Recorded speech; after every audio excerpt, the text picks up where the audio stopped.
কথায় কথায় টাইম দিয়ে বুখারি বেরোয় দেয়। কি তোর বগলে এত গেছেন কি? কয় বুখারি চুরি। কয় খান? 60 খান। 60 খান বুখারি কইস কি? আমাকে দিয়ে দেয় রাশিদ সাহেব যে কয়ে গেল যে 2 খান বুখারির গায়ে 12 কেজি ওজন। 2 খান বুখারির গায়ে 12 কেজি ওজন, তোর বগলে 60 খান। বগল কত বড়? তোর বগল কি উসমানের বগল কি? 6 পাতায় দিয়ে বুখারি বানাইছে। ফস করে টাইম দিয়ে বেরোয় বগলের তো বুখারি। বুখারি বেরোয় না বগলের লোম টেনে ছেড়ে তো আল্লাহ জানে। বুখারি বের করে দেয়। সব কথা সব দিন আসে না, যে কথা এসে যায় কোন দিনের কোন কথার ভিতরে তোমার জীবনের একটা ভুল ভেঙে যাবে। কারণ এই আহলে হাদিসটা বহুত ফিতনা মাসাচ্ছে যে দেশ বইরে, এদের সাথে মোকাবেলা করা ভারী কঠিন। ওরা আড়ালে আড়ালে জন্মের পারে আমাদের মতো হুজুরকে কাছে আসে না। যত স্কুল কলেজ বিশ্ববিদ্যালয়ের স্টুডেন্ট এদেরকে ভক্ত বানায় ফেলতেছে, কারণ তারা আরবি জানে না। ওরা এসে এমন সুন্দর করে বলে বগল বলে বুখারী শরীফ নিয়ে আসে। কথায় কথায় টাইম দিয়ে বুখারী বেরোয় দেয়। কি তোর বগলে এত গেছেন কি? কয় বুখারি চুরি। কয় খান? 60 খান।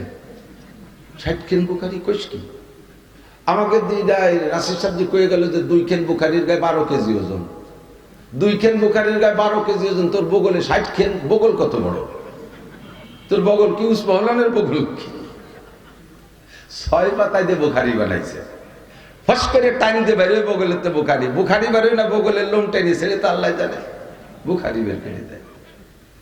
এদের সাথে তর্ক করে পারা ভারী কঠিন, সাধারণ পারবেন না। একটু মনে রাখেন, যে আমলগুলো আপনারা করেন জয়ীফ হাদিসের পর আমল করেন, সমস্ত মুহাদ্দিসিনে কিরাম অনুমতি দিয়েছে জয়ীফ হাদিসের পর আমল করা জায়েজ। আর ওরা জয়ীফ কইয়া আমাদেরকে একেবারে ত্যাগ করে দেয়, আমাকে মোটামুটি মাটির সাথে মিশিয়ে দেয়। সবে বরাত হাদিসি নাই, এটা হাদিসি নাই, ওটা হাদিসি নাই, ওরা জায়গায় খালি তাই হাদিসি আছে। খেয়াল করেন তাহলে জয়ীফ কি? বর্ণনাকারীর দুর্বলতার কারণে হাদিসটা জয়ীফ। মূলত হাদিসটা আল্লাহ রসুলের কথা, এর ভিতরে কোনো দুর্বলতা নাই। একটু উদাহরণ দিলে বুঝবেন।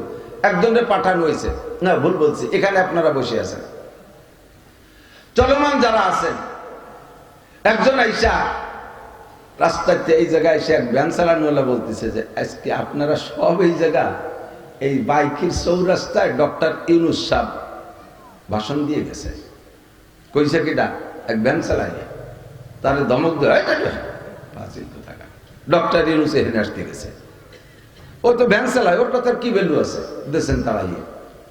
একটু পরে একজন জুড়ি কুদা লাতে আইসে, সে কয় যে আপনারা যান নাই ও জায়গা। কোন জায়গা যাবো? কয় যে ডক্টর ইউনূস ওই জায়গা রোড মিছিল করে মিটিং করে গেল। আরে বাদ দে। কিন্তু এই বাদ দে যে এবার কইছেন, আগের বারে সেটা আসতে হয়ে গেছে কথা, কারণ একই কথা দ্বিতীয় আর একজনে কইল। এর মধ্যে এক ম্যাথর সুইপার, সে কুদা লেখান গাড়ে কেরোসিনের টবের টাতে, ও এসে কয় এই যে এই মাত্র চলে গেল। কিনা গেল? ডক্টর ইউনূস চলে গেল। এবার আপনি কি করবেন? কই যে এরকম হঠাৎ করে আসলো।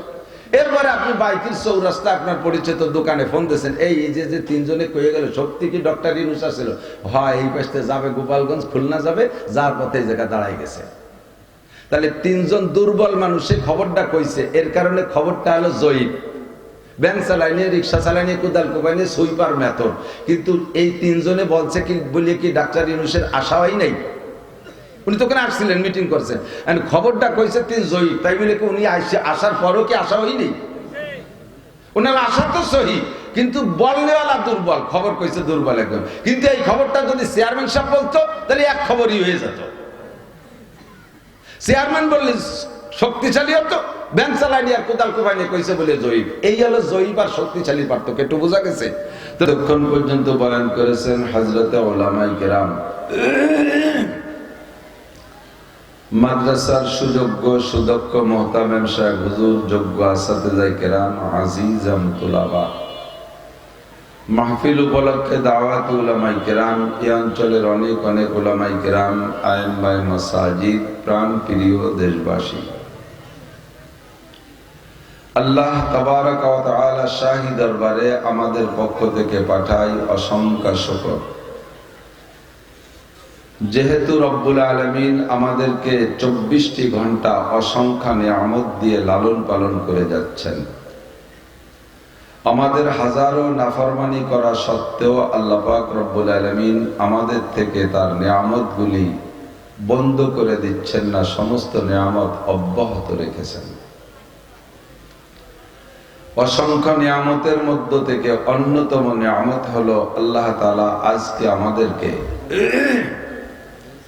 হিদায়াতের আশায়, গুমরাহির ভয়ে, সওয়াবের আশায়, গুনার ভয়ে, জান্নাতের আশায়, জাহান্নামের ভয়ে, শিরিক ও কুফর মুক্ত ঈমান গড়ার লক্ষ্যে বেদাত মুক্ত সুন্নতি আমলের প্রশিক্ষণ নেওয়া ও দেওয়ার জন্য কোরআন সুন্নাহকে সামনে রেখে আল্লাহ তার রাসূল সাল্লাল্লাহু আলাইহি ওয়াসাল্লামের প্রেম ও ভালোবাসা অন্তরে নিয়ে এই অঞ্চলের লাখো মানুষের মধ্য থেকে আমাদেরকে আল্লাহ তাআলা পছন্দ করেছেন, আমরা আসতে সুযোগ পেয়েছি, এজন্য শুকর আদায় করি আলহামদুলিল্লাহ।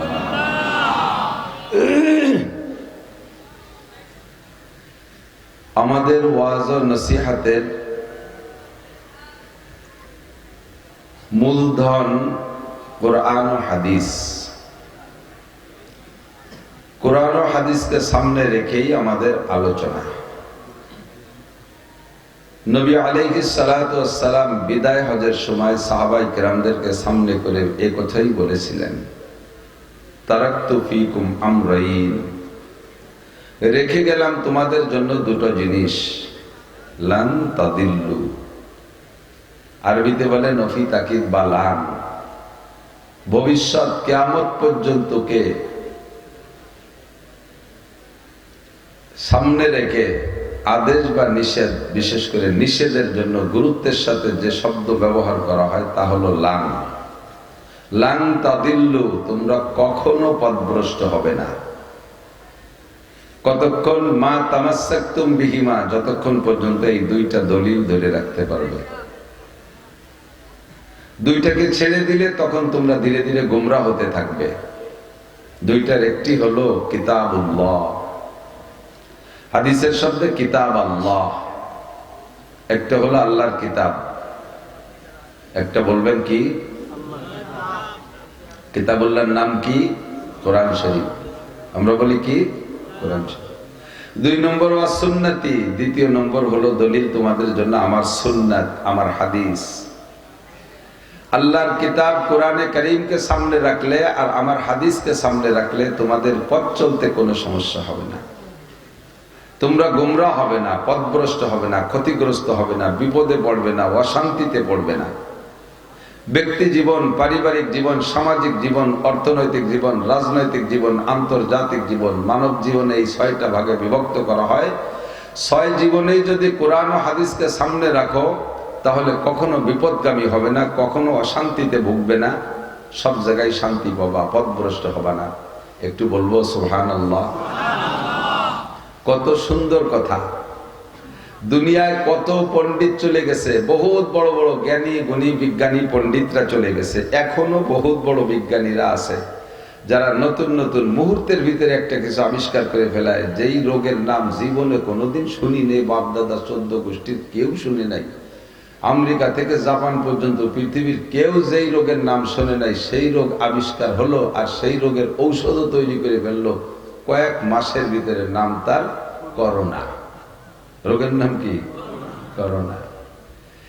আল্লাহ তাআলা কত জ্ঞানী গুণী বিজ্ঞানী মানুষ দুনিয়ায় দিয়েছেন, কিন্তু কোন একজন জ্ঞানী বা বিজ্ঞানী মহাপণ্ডিতের ব্যক্তিগত এমন কোন নীতি কথা এত বেশি নাই যে একজনের নীতি কথায় সারা দুনিয়ার সমস্ত মানুষ সুন্দরভাবে চলতে পারে। কথা কি বুঝতে পারছি নাকি জানি না। একজন মানুষ এত নীতি কথা বলতে পারে নাই যার একার নীতি কথায় আমেরিকারাও চলতে পারে, তাদেরও সমস্যা হয় না, ভারতীয়রাও চলতে পারে, সমস্যা হয় না, মধ্যপ্রাচ্যের মুসলিম কান্ট্রিরা চলতে পারে ওর একার নীতি কথায়। এরকম কোনো মানুষ নাই যে আমেরিকা থেকে জাপান পর্যন্ত 800 কোটি মানুষ, হাজারো রুচির মানুষ আছে, সমস্ত রুচিবান মানুষের রুচির চাহিদা পূরণ করতে পারে এরকম নীতি কথা একজন কেউ বলতে পারে নাই। তিনি যিনি বলেছেন তিনি মুহাম্মদুর রাসূলুল্লাহ সাল্লাল্লাহু আলাইহি ওয়াসাল্লাম। একটা মানুষকে সামনে রাখলে তার বাহ্যিক অবস্থা দেখে সেই অনুযায়ী 800 কোটি 800,000 কোটি মানুষও যদি হয়, সকলেই একটা মানুষকে মাপকাঠি হিসেবে সামনে রেখে চললে 800,000 কোটি মানুষও যদি হয়, সকলেই সঠিক পথে চলতে পারবে। কথা বলুন ঠিক কিনা? এই একটা মানুষের নাম মুহাম্মাদুর রাসূলুল্লাহ। আর একটাই গাইডলাইন, একটাই বুক, একটাই পুস্তক, যেই পুস্তকটির নাম হলো কোরআনে কারীম, যার ভিতরে সর্বশ্রেণীর মানুষের দিক নির্দেশনায় ভরপুর। একেবারে জন্ম থেকে নিয়ে মৃত্যু পর্যন্ত, দুনিয়া থেকে নিয়ে আখেরাত পর্যন্ত, সংসার থেকে নিয়ে সংসদ পর্যন্ত কোনো একটা সাবজেক্ট নাই যে যা কোরআনের ভিতরে হয় ডাইরেক্ট নয় ইশারা ইঙ্গিতে তার ভিতরে নেই, এমন কোনো সাবজেক্ট নেই। সবই কোরআনে আছে, বিশ্বাস হয় কি না? আর এই কোরআনকে বোঝানোর জন্য যেহেতু কোরআন নাজিল করেছেন আল্লাহ, আর আল্লাহ তো দুনিয়া এরকম স্টেজ বানাইয়া প্যান্ডেল বানাইয়া আমাদেরকেও মাঝে মাঝে এসে কি ওয়াজ করে যায়নি কি আল্লাহ? কত বক্তার নাম শুনলেন, কোন পোস্টারে কি শুনছেন, মাইকিং শুনছেন, সুখবর সুখবর সুখবর। বলমারি স্টেডিয়ামে আগামী শুক্রবারে স্বয়ং আল্লাহ এসে তফসির করবে, শুনছি নাকি? আল্লাহ ওই সাহাবাদের জামানায় জমিনে এসে ওয়াজ করে নাই, এখনো করে নাই, কোনোদিন করবে না। একটা ওয়ে, একটা মিডিয়া, একটা মাধ্যম, জিবরিল আলাইহিস সালাতু ওয়াস সালামের মাধ্যমে আল্লাহ তাআলা কোরআন শরীফ নাজিল করেছেন নবী পাকের মাধ্যমে। নবী যতদিন ছিলেন ব্যাখ্যা বিশ্লেষণ নবী দিয়েছেন, ব্যাখ্যা বিশ্লেষণ নবী দিয়েছেন। তো নবী এই কোরআনকে বোঝানোর জন্য, বিশ্লেষণের জন্য, ব্যাখ্যার জন্য যে কথাগুলো বলেছেন ওই কথাগুলো সহিহ, যে কথাগুলো ওই কথাগুলো হাদিস। আর হুজুরের নিজের জবান থেকে যত কথা বের হয়েছে সব সহিহ। একটু ভুল ভেঙে দিয়ে যাই, তারপরে আলোচনার দিকে যাই। সহিহ আর জাল দুটি কথা আছে না হাদিসে? সহিহ আর জাল হাদিস, সহিহ হাদিস আর জাল হাদিস। আপনারা জীবন করে শোনেন, জাল মানে কি খেপলা জাল নাকি? নকল। জাল মানে নকল। জাল বানান করতে পারেন কেডা? কয়জনে? বাংলায় তো পারবেনই না। বাংলায় যা বলেন, এই জাল শব্দটা বাংলা শব্দ না, ইংরেজিও না। জাল হলো আরবি শব্দ, জিম আইন লাম, জিম আইন জাল। আল জালু করনা বানানা, তার মানে নিজের পক্ষ থেকে কিছু করে দেখানো। সরকার আমার অনুমতি দিয়েছে একটা ভোট দেওয়ার, নিজের পক্ষ থেকে 5টা ভোট গরজে দিয়ে আসলাম, এই 5টা এলো বানাইনি ভোট, এই জন্য এর বলে জাল। তো সহিহ হাদিস নবী আলাইহিস সালাতু ওয়াস সালাম থেকে এসে গেলে একটু বলবো, আমার একটু শ্রোতার কোয়ালিটি ভালো মনে হচ্ছে, আপনারা বুঝমান বলে মনে হচ্ছে, এই জন্য একটু কঠিন সাবজেক্ট হাতে নিয়ে ফেলাইছে, এসে গেছে যেহেতু। কই বলবো?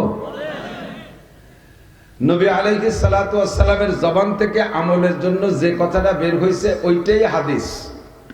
এবার এই হাদিস সহিহ আর জাল কি? হুজুর আলাইহিস সালাতু ওয়াস সালাম যেমন সুন্দর সুন্দর নীতি কথা বলেছেন, এই হাদিসের ভিতরে মিক্সার সৃষ্টি করার জন্য, ভেজাল সৃষ্টি করার জন্য, ধর্মের ভিতরে ভেজাল সৃষ্টি করার জন্য ইসরায়েলিরা, বিশেষ করে ইসরায়েলি মানে ইহুদি, এই ইহুদি পণ্ডিতরা সারা দুনিয়ায় ছড়ানো ছিটানো আগের থেকেই। ওরা তৌরাতের আলেম, ইসলামকে ওরা মানে না, আমার নবীকে মানে না, কোরআন মানে না, হাদিস মানে না। কিন্তু হাজার লক্ষ কোটি মানুষ যখন মেনে নেছে, কাজে এই মানুষের মানুষকে ইসলামের মধ্যে বিভ্রান্ত সৃষ্টি করার জন্য আর ইসলামের ভিতরে মিক্সার তৈরি করে দেওয়ার জন্য, ধর্মকে বিকৃত করার জন্য ওদের পণ্ডিতরা আরবিতে অনেক সুন্দর সুন্দর কথা, যে কথাগুলো পাবলিকই শুনলে খাইতে বাধ্য, মনে হবে যেন এটাও মুহাম্মদুর রাসূলুল্লাহর কথা ছাড়া কোনো সাধারণ মানুষ কইতে পারে। যেমন একটা বলে দিই, আপনারা শুনলে আজীব হয়ে যাবেন। উলামায়ে কেরাম একসময় বলতো, মান আকরামা আলিমান ফাকান্নামা আকরামা 70 নবিয়্যা ওয়া মান আকরামা মুতাআল্লিমান ফাকান্নামা আকরামা 70 শাহীদা। যদি কোনো ব্যক্তি একজন আলেমকে সম্মান করে, সে যেন 70 জন নবীকে সম্মান করলো। সুবহানাল্লাহ, এটা জাল হাদিস কইছি, তা সুবহানাল্লাহ।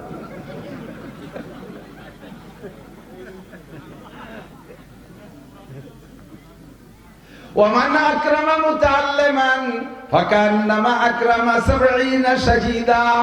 যদি কেউ মাদ্রাসার একটা ছাত্রকে সম্মান স্নেহ করলো, ভালোবাসলো, সেজন্য 70 জন শহীদকে ভালোবাসলো। কত সুন্দর কথা! এ কথা বললে কে না মনে করবে যেটা রসুলের কথা? এইভাবে জাল বানাইয়া কলা রাসূলুল্লাহ সাল্লাল্লাহু আলাইহি ওয়াসাল্লাম, শুরুতে কলা রাসূলুল্লাহ সাল্লাল্লাহু আলাইহি ওয়াসাল্লাম বলে দিয়েছে, বাস হাদিস হয়ে গেছে। আল্লাহু আকবার।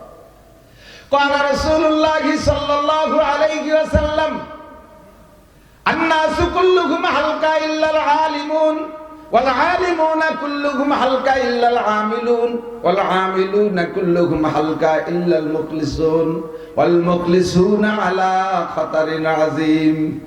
এটুকু নাউযুবিল্লাহ। কি সুন্দর একটা কথা! সব মানুষ ক্ষতির ভিতরে, শুধু আলেমরা ভালো। শুধু এই কথাটা ভালো একজন আলেম বানাইছে, কথাটা বড় সুন্দর বানাইছে একজন আলেম।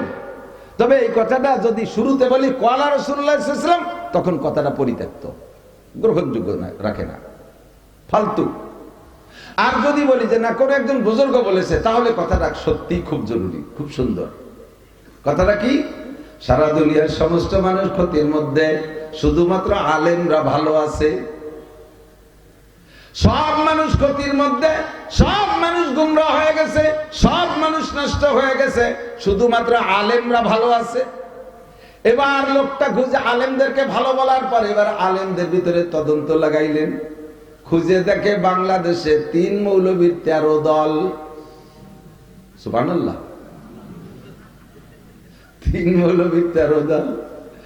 নগদে আওয়ামী লীগ সরকারের পতনের পরে, যখন আওয়ামী লীগ একেবারে বর্তমানে নিস্তেজ হয়ে গেছে, আসন্ন জাতীয় সংসদ নির্বাচন সামনে, আমার জানা মতে লক্ষ লক্ষ আওয়ামী লীগের সদস্য সিদ্ধান্ত নিয়ে ফেলাইছিল, এতদিন সুযোগ পাইনি, আওয়ামী লীগরে ভালোবাসি, সামনে রাখছি, এবার যেহেতু আওয়ামী লীগ নির্বাচনে আসতে পারবে না, আমি নিয়ত করছি এবার হুজুরকে ভোট দেব, যদি হুজুররা সব এক জায়গা আসে।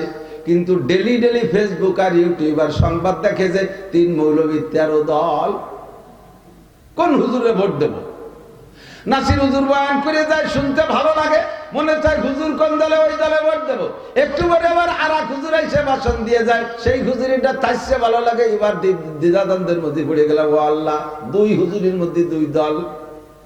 কিছুদিন পর্যন্ত এই লোকটা যিনি বললেন সব মানুষ খারাপ, শুধু আলেমরা ভালো, তো লাগাইয়া ঘুরে ফিরে এসে কয় না, ওয়াল আলিমুনা কুল্লুহুম হালকা, আলেমরা সব ক্ষতিগ্রস্ত, সব আলেম ক্ষতিগ্রস্ত, ইল্লাল আবিলুন, শুধু আলেমদের মধ্যে যারা আমল করে তারা ভালো। সব আলেম তো আমল করে না, যে আলেমরা আমল করে ওই আলেমরা ভালো। কিছুদিন পরে আমল করেওয়ালা মৌলবীকে ভিতর দিয়ে ঘুরে ফিরে কয়, আরে ওয়াল আমিলুনা কুল্লুহুম হালকা, আমল করনেওয়ালা সব হালকা হয়ে গেছে, ক্ষতিগ্রস্ত।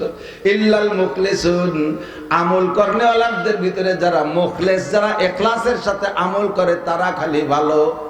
এবার খুঁজে খুঁজে দেয় মুখলেস কেডা, কতগুলো মুখলেস খুঁজে দেয়, তারপরে কয় না, ওয়াল মুখলিসুন আলা কাতারিন আযীম, এই মুখলেসটা সবচাইতে বড় বিপদে। যাকে ভাবছিলাম সবচেয়ে ভালো, এরা সবচেয়ে বড় বিপদে। কথাটা এমনি যদি কোনো আমার পক্ষ থেকে বলি, কোন আলেমের পক্ষ থেকে বলা হয়, তাহলে কথাটা সহি, বাস্তবতাই দেখতেছি। কিন্তু শুরুতে ক্বালা রাসূলুল্লাহ সাল্লাল্লাহু আলাইহি ওয়াসাল্লাম যদি লাগাইয়া দেই, তখন এটা হাদিসের নাম দিয়ে জালে পরিণত হইয়া যায়। এলো জাল আর সহি, একটু কি বোঝা গেছে? 2 নম্বর হলো শক্তিশালী আর জয়ীফ, আরবিতে বলে জয়ীফ আর কওয়ি। এর পার্থক্যটা একটু বুঝে নেন। শক্তিশালী মানে নবী আলাইহিস সালাম বলছেন কথা, ওই হাদিসটা যাদের মাধ্যমে আমাদের কাছ পর্যন্ত আসছে, প্রত্যেকটা টিম, একে বলা হয় সনদ, মিডিয়া, মাধ্যম। এই মাধ্যমগুলো যদি ভালো ব্রেনি হয়, হক্কানি আলেম হয়, জাহিদ হয়, মুত্তাকিন হয়, পরহেজগার হয়, সিটার না হয়, বাটপার না হয়, ধোঁকাবাজ না হয়, তাহলে এই হাদিসগুলো খুব শক্তিশালী, একে বলা হলো কবি, মুত্তাসিল। আর যেই হাদিসটা সরাসরি হুজুরই বলেছেন, কিন্তু বর্ণনাকারী যাদের মাধ্যমে আছে তারা একটু দুর্বল, ব্যক্তি দুর্বল, হুজুরের কথা দুর্বল না, এই হাদিসকে বলা হয় জয়ীফ। যেমন একটা কথা শোনেন, যুবকরা খেয়াল করবো, শোনা, সব কথা সব দিনে আসে না, যে কথা এসে যায় কোন দিনের কোন কথার ভিতরে তোমার জীবনের একটা ভুল ভেঙে যাবে। কারণ এই আহলে হাদিসটা বহুত ফিতনা মাসাচ্ছে যে দেশ বইরে, এদের সাথে মোকাবেলা করা ভারী কঠিন। ওরা আড়ালে আড়ালে জন্মের পারাপারে আমাদের মতো হুজুরকে কাছে আসে না। যত স্কুল কলেজ বিশ্ববিদ্যালয়ের স্টুডেন্ট এদেরকে ভক্ত বানায় ফেলতেছে, কারণ তারা আরবি জানে না। ওরা এসে এমন সুন্দর করে বলে, বগল বলে বুখারী শরীফ নিয়ে আসে, কথায় কথায় টাইম দিয়ে বুখারী বের হয়ে দেয়। কি তোর বগলে এত গেছেন কি? কয় বুখারী শরীফ। কয় খান? 60 খান। 60 খান বুখারী কইস কি?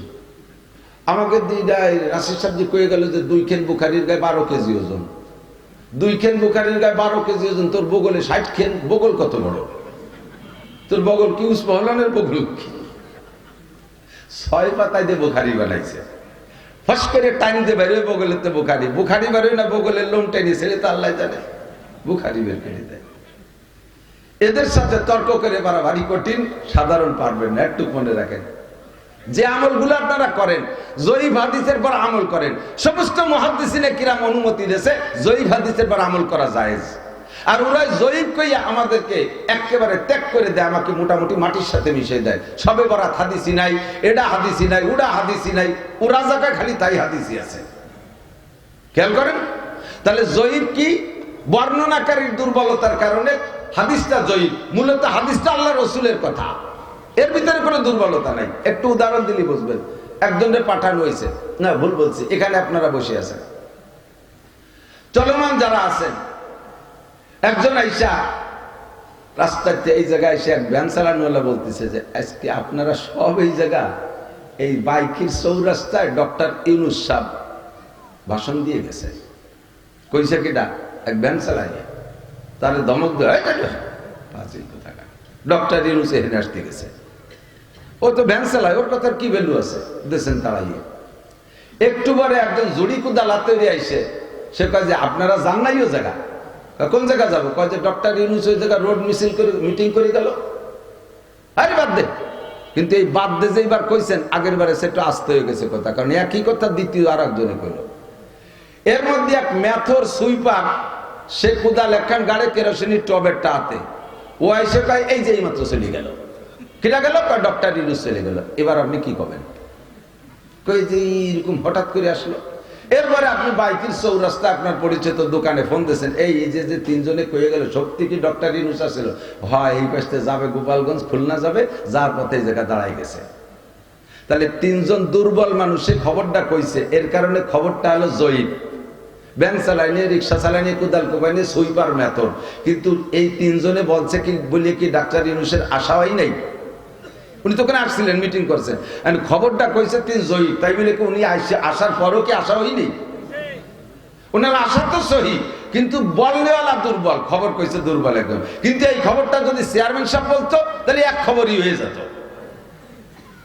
চেয়ারম্যান বললে শক্তিশালী হতো, ব্যাংক চালাইনি আর কোদাল কোপাইনি কইছে বলে জয়ীফ। এই হলো জয়ীফ আর শক্তিশালীর পার্থক্য। একটু বোঝা গেছে?